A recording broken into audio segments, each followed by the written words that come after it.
জানিয়ে দেব সর্বশেষ আপডেট বাংলা সংবাদ। শুরুতেই শিরোনাম জানিয়ে দেব হাসিনা সরকারের ৬ মাসে মেট্রো রেলের আয় ১৮ কোটি, বর্তমানে ১৮ দিনে ২২.৫ কোটি টাকা আয়।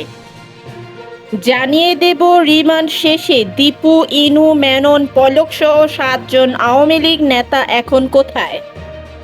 জানিয়ে দেব ভারতের সঙ্গে অতীতের সরকারের নীরবতার দিন শেষ, বন্যা প্রতিরোধে পরিকল্পিতভাবে বাঁধ নির্মাণ করা হবে বললেন সৈয়দা রিজওয়ানা হাসান।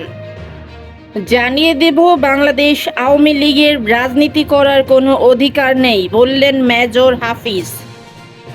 ভারতীয় হাইকমিশনারের সঙ্গে বৈঠকে মির্জা ফখরুল সহ বিএনপি নেতারা। এতক্ষণ শুনছিলেন সংবাদ শিরোনাম, এখন বিস্তারিত। হাসিনা সরকারের ৬ মাসে মেট্রো রেলে আয় ১৮ কোটি, বর্তমানে ১৮ দিনে ২২.৫ কোটি টাকা আয়। রাজধানীর যানজট কমাতে এবং যাত্রী চলাচল দ্রুত করার এখন উত্তরা থেকে মতিঝিল পর্যন্ত সকাল থেকে রাত পর্যন্ত ট্রেন চলাচল করছে। এখন প্রতিদিন লাখ লাখ যাত্রী মেট্রো রেলে যাতায়াত করেন।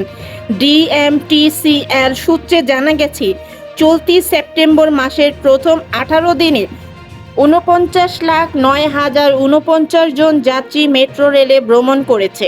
এতে মেট্রো রেল কর্তৃপক্ষের আয় হয়েছে ২০,৬৭,০৩,৫৯১ টাকা। অন্যদিকে ছাত্র জনতার গণ অভ্যুত্থানে পতন হয় স্বৈরাচার শেখ হাসিনা সরকারের।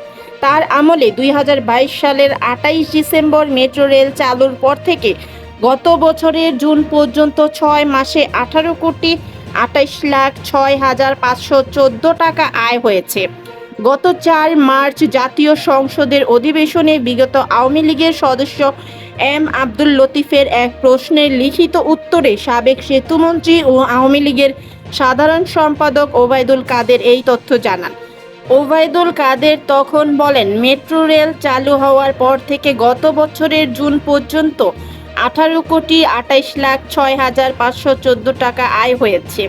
এদিকে ঢাকা ম্যাস ট্রানজিট কোম্পানি লিমিটেডের ডিএসটিসিএল প্রধান কার্যালয়ে আয়োজিত কনফারেন্সে বৃহস্পতিবার ১৯ সেপ্টেম্বর বিকেলে এই ডিএমটিসিএল এর ব্যবস্থাপনা পরিচালক মোহাম্মদ আব্দুর রউফ জানান, চলতি সেপ্টেম্বর মাসের প্রথম ১৮ দিনে ৪৯,০৯,০৪৯ জন যাত্রী মেট্রো রেলে ভ্রমণ করেছে। এতে মেট্রো রেল কর্তৃপক্ষের আয় হয়েছে ২০,৬৭,০৩,৫৯১ টাকা। তিনি বলেন, ১ সেপ্টেম্বর থেকে ১৮ সেপ্টেম্বর পর্যন্ত ৪৯,০৯,০৪৯ জন যাত্রী মেট্রো রেলে ভ্রমণ করেছে। এতে আমাদের আয় হয়েছে ২০,৬৭,০৩,৫৯১ টাকা। এর মধ্যে ২ শুক্রবার বন্ধ ছিল। বুধবার কারিগরি ত্রুটির কারণে দীর্ঘ সময় মেট্রো রেল বন্ধ ছিল। এতে ১ কোটি টাকা লোকসান হয়েছে বলেও জানান মোহাম্মদ আব্দুল রউফ। তিনি বলেন, বুধবার আমাদের আয় হয়েছে মাত্র ৫৪,৯১,১৪০ টাকা। গত ১২ সেপ্টেম্বর সর্বোচ্চ যাত্রী ভ্রমণ করেছে মেট্রো রেলে। এই বিষয়ে মোহাম্মদ আব্দুর রউফ বলেন, এই দিন ৩,৪৩,৮৯২ জন যাত্রী মেট্রো রেলে ভ্রমণ করেছে। এতে সেদিন মেট্রো রেলের আয় হয়েছে সর্বোচ্চ ১,৪৬,৫৬৭ টাকা। এছাড়া গড়ে প্রতিদিন ৩ লাখ মানুষ মেট্রো রেল ভ্রমণ করে। প্রসঙ্গত, ২০১২ সালে উত্তরা থেকে মিরপুর এবং ফার্মগেট থেকে মতিঝিল পর্যন্ত মেট্রো রেল নির্মাণের প্রকল্প নেওয়া হয়। এটি মেট্রো রেল লাইন ৬ নামে পরিচিত। প্রথম পর্যায়ে ২০২২ সালের ২৮ ডিসেম্বর উত্তরা থেকে আগারগাঁও পর্যন্ত মেট্রো রেল চালু করা হয়। গত ৪ নভেম্বর চালু হয় আগারগাঁও থেকে মতিঝিল অংশ। শুরুতে মতিঝিল পর্যন্ত এই মেট্রো রেল নির্মাণের পরিকল্পনা থাকলেও পরে তা কমলাপুর পর্যন্ত সম্প্রসারিত করা হয়। রিমান্ড শেষে দীপু, ইনু, মেনন, পলক সহ ৭ জন এখন কোথায় আছে।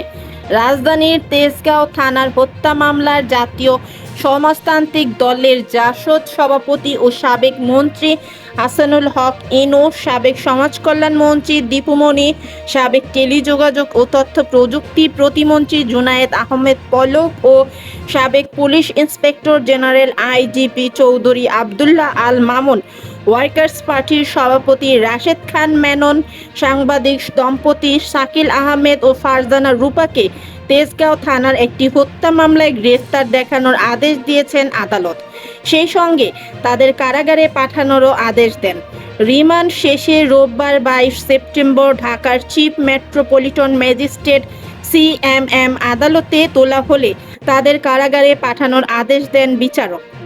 এই দিন তেজগাঁও থানার আরেকটি মামলার শুনানি শেষে রাশেদ খান মেনন, হাসানুল হক ইনু ও আব্দুল্লাহ আল মামুনকেও কারাগারে পাঠানোর নির্দেশ দেন আদালত।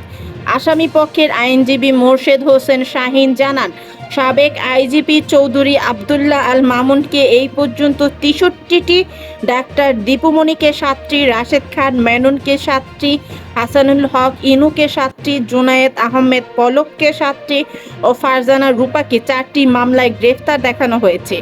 এদিকে আদাবর থানার হত্যা মামলায় সাবেক অতিরিক্ত অ্যাটর্নি জেনারেল ব্যারিস্টার মেহেদী হাসানের জামিন আবেদন নামঞ্জুর করে কারাগারে পাঠানোর নির্দেশ দেন আদালত। এর আগে কোটা আন্দোলনে ছাত্র হত্যার মামলায় গত 25 আগস্ট বিকেলে উত্তরার একটি বাসা থেকে ইনুকে গ্রেফতার করে ডিবি পুলিশ।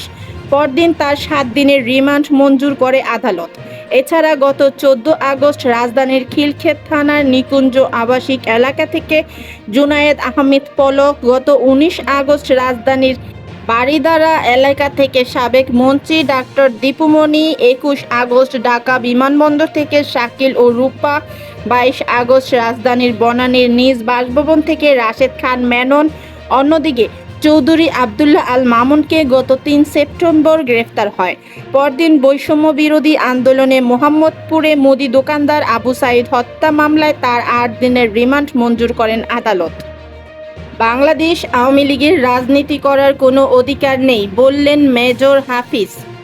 আওয়ামী লীগকে উদ্দেশ্য করে বিএনপির স্থায়ী কমিটির সদস্য মেজর হাফিজউদ্দিন আহমেদ বলেছেন, যারা এই দেশের গণতন্ত্রকে নির্বাসনে পাঠিয়েছে, যারা দেশের রাজনৈতিক দলকে নিষিদ্ধ করেছে, যারা হেলিকপ্টার থেকে গুলি করে শিশু হত্যা করেছে, যারা রাজপথে সাধারণ মানুষকে গুলি করে খড়কুটোর মতো উড়িয়ে দিয়েছে, যাদের কারণে ভারতীয় সেনাবাহিনী বাংলাদেশে অবাধ বিচরণ করেছে, সেই আওয়ামী লীগের বাংলাদেশে রাজনীতি করার কোনো অধিকার নেই বলে আমি মনে করি।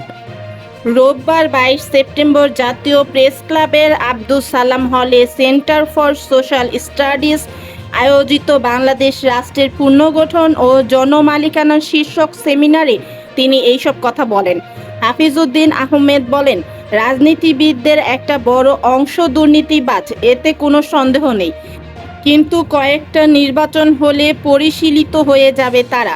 ছাকনির মতো দুর্বৃত্তরা বেরিয়ে যাবে, খাঁটি মানুষরা সামনে উঠে আসবে, তাদের সুযোগ দেন। এই যে 3-4টি নির্বাচন করে গেল শেখ হাসিনা, এগুলো কি নির্বাচন হলো? এগুলোতে কি পেয়েছি আমরা? এভাবে জনগণের সঙ্গে প্রতারণা বিশ্বের কোনো সরকার করেনি। কিভাবে ব্যাংক ব্যবস্থাকে ধ্বংস করে দিয়ে গেছে, কিভাবে পুলিশ বাহিনীকে একটা দুর্বৃত্ত বাহিনীতে পরিণত করেছে। তিনি বলেন, বিএনপি জনগণের মধ্যে থেকে উঠে আসা একটি রাজনৈতিক দল। নির্বাচন এলেই দেখবেন এই দলের জনপ্রিয়তা আছে কি নেই, তবে রাষ্ট্র সংস্কার করার নিশ্চয়ই প্রয়োজন আছে। এই দেশের সরকারগুলো কেন একের পর এক জনগণের আকাঙ্ক্ষার প্রতিফলন ঘটাতে ব্যর্থ হয়? একজন ক্ষুদ্র রাজনৈতিক কর্মী হিসেবে আমার মনে হয় যে আমাদের সব রাজনৈতিক দলের মধ্যে দুর্নীতি শিকড় গেড়ে বসেছে। ক্ষমতায় গেলে দুর্নীতি দমন করতে আমরা যথেষ্ট পদক্ষেপ আমরা নিতে পারি না। ক্ষমতায় থাকা অবস্থায় দুর্নীতির বিরুদ্ধে ব্যবস্থা নেওয়ার সিস্টেম বাংলাদেশে থাকতে হবে।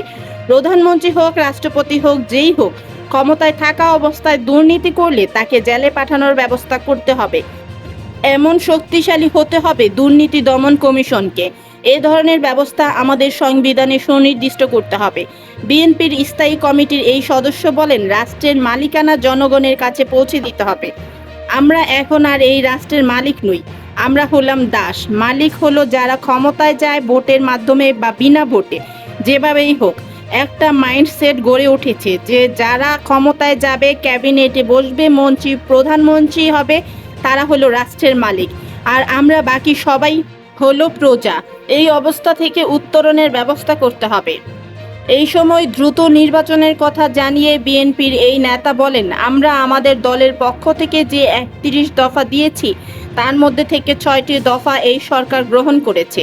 6টি কমিশন রয়েছে। আমরা আশা করব কমিশনগুলোর মাধ্যমে তারা বিদ্যমান রাষ্ট্র ব্যবস্থার সংস্কার করতে পারবে। তবে দীর্ঘ সময় নেবেন না। সংস্কার করতে 10-20 বছর লাগবে না। অতি অল্প সময়ের মধ্যে নির্বাচনী ব্যবস্থা সংস্কার করে একটি সুষ্ঠু নির্বাচন দেন।